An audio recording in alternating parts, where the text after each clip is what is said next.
According to brand new national polling, Donald Trump has just retaken the lead.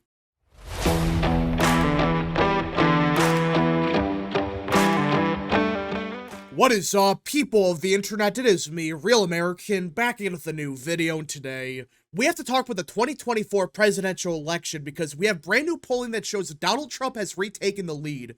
Yeah, that's right. Despite all the narratives, despite all the cope among Democrats that Trump was down by 15 points, he was going to lose a historical landslide, despite all of that, a brand new poll from the New York Times, yes, that New York Times, shows Donald Trump has retaken the lead in the national polls. Not just a state poll from like Georgia, Nevada, Arizona, no. A national poll has Donald Trump beating Kamala Harris by 1 to 2 points. This wasn't from Trafalgar, this wasn't from Fox News, none of the quote-unquote low-quality polls. This is the gold standard for some people in polling, which, by the way, I don't get why people think the New York Times is such a great pollster. They're not. But they've been saying for weeks, Trump is actually down by 15 points. We gotta wait for a real pollster to pull the race. And guess what? They did. And that's what they found. And people are losing their minds over it. Some people are saying the New York Times is now a fake poll, despite not even 2 days ago saying they're the gold standard in polling. They're always correct. They're never incorrect. They are perfect, which that's not even true. But these same people for months now were saying the New York Times was the best pollster ever. But now, out of the blue, they found Trump with a lead. And guess what? Now they're a bad pollster. You can't make this up. But that's how some people respond to one bad poll for Harris. And it really is a awful poll. We're not talking about, a small Harris lead at the national level, which would translate to a Trump win. No. You're talking about states like Virginia, Maine, New Hampshire, Minnesota, hell, even New Mexico being way closer than it should be. And there's a possibility if Trump's really up by 2 points nationally, he could maybe flip a state like Minnesota, like Virginia. I'm not predicting that, but if he's really up by 2 points, that's a big deal for that reason. You're talking about states that should have no business being that competitive, suddenly being very competitive. These top lines are a complete disaster for Harris, but they actually get worse when you look at the crosstabs. Look at this. Of Biden 2020 voters, Harris is losing 6% of them, while Trump is only losing 2% of Trump 2020 voters. Yeah, that means Trump is basically winning every single Trump 2020 voter, which is kind of obvious. That's expected. While Harris, yeah, she's winning over 90% of Biden 2020 voters, she's losing 6% of them. Which, on paper, that doesn't seem like that much because, well, it's only 6%. Well, why is that a big deal? Well, if Trump's virtually winning every single one of his supporters from 2020, the 2% being Liz Cheney types, he's winning everyone else. While Harris is losing 6% of Biden 2020 voters. That's a big deal. You look at those that did not vote in 2020, Trump wins them by 9. This is bad for Harris because you're talking about voters that don't vote. That's who these voters are. These are people that are either young voters or they just don't vote. You know, they're low propensity voters.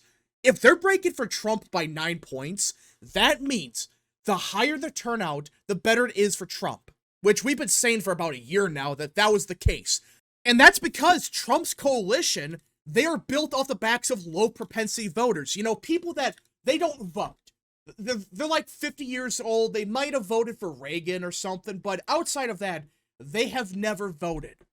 Well, under Trump, they started to vote. But in recent months, Trump has been doing way better with even lower propensity voters. People that would never in a million years even consider voting at all. But because Trump's on the ballot, they're going to vote for the first time ever, and possibly for the last time.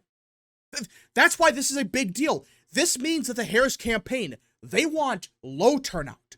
Yeah, they don't want people voting, which is crazy to say because not even 5 years ago, the Democrat Party was the party of high turnout. Higher turnout usually meant good news for Democrats.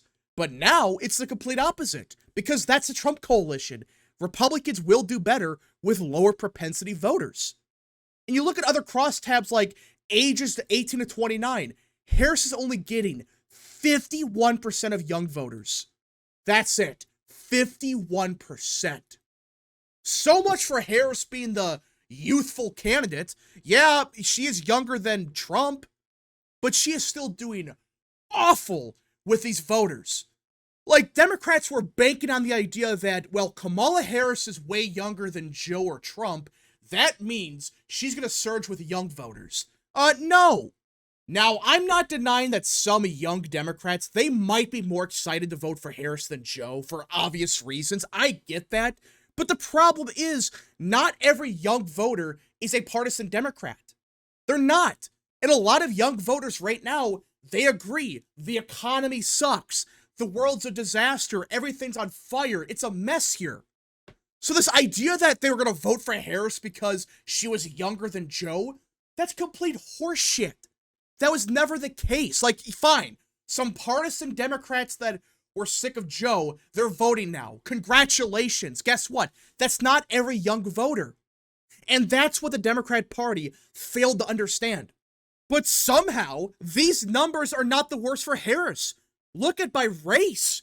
Harris is still losing 14% of the black vote. She's losing 41% of the Hispanic vote, while Trump's up with whites by 15 points.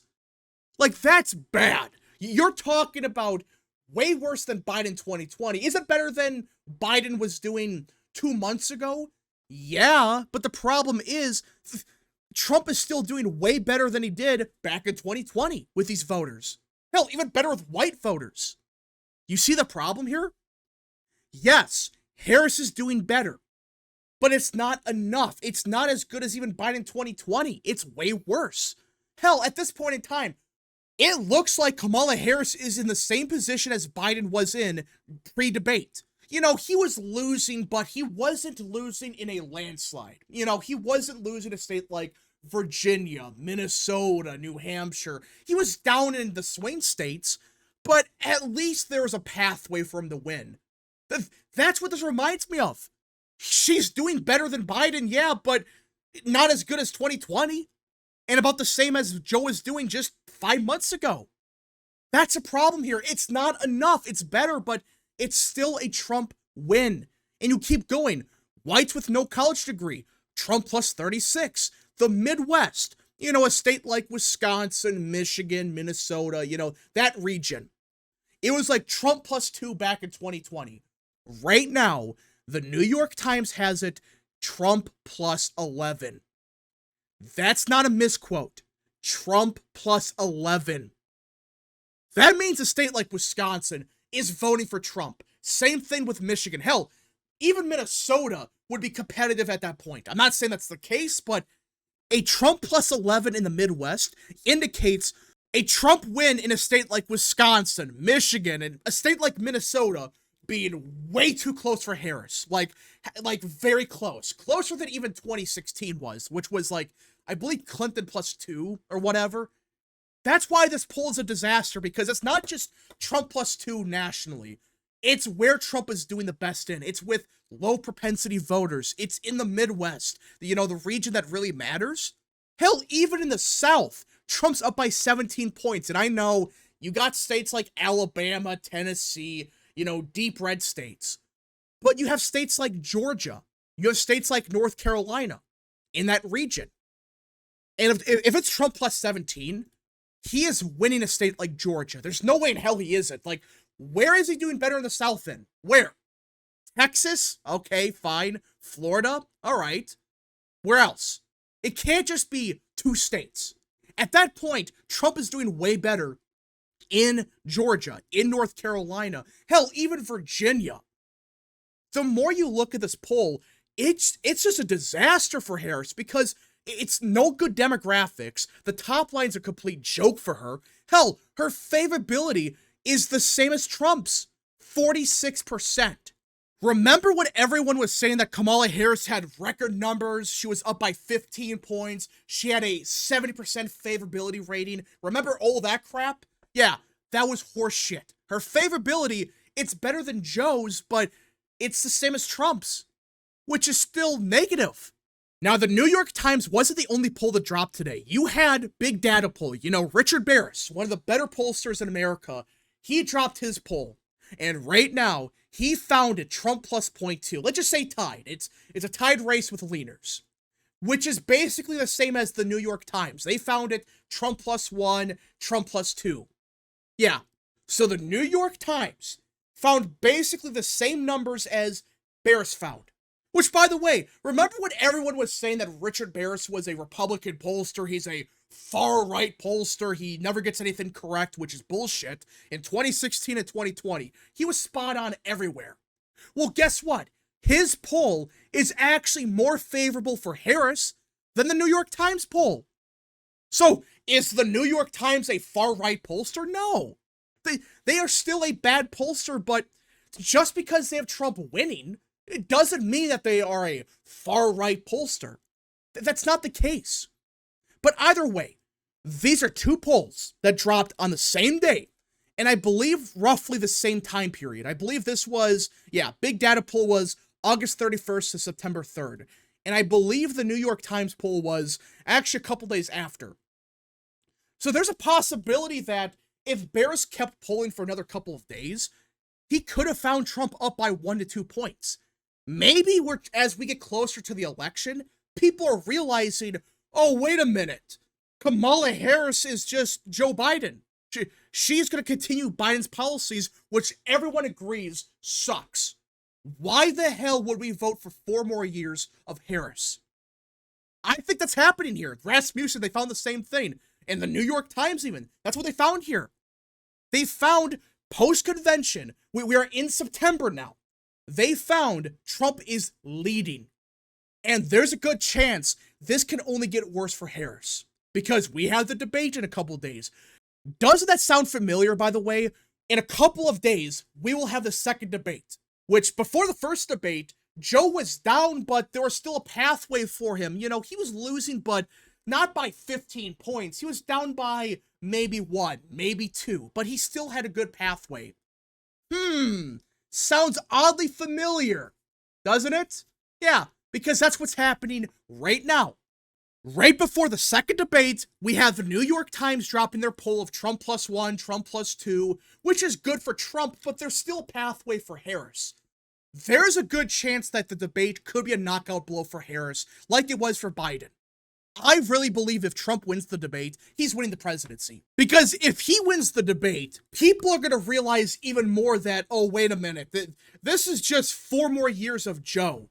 And I may not like Trump, but 4 more years of Harris or Biden is a disaster. We cannot let that happen. So you know what? I'm voting for Trump.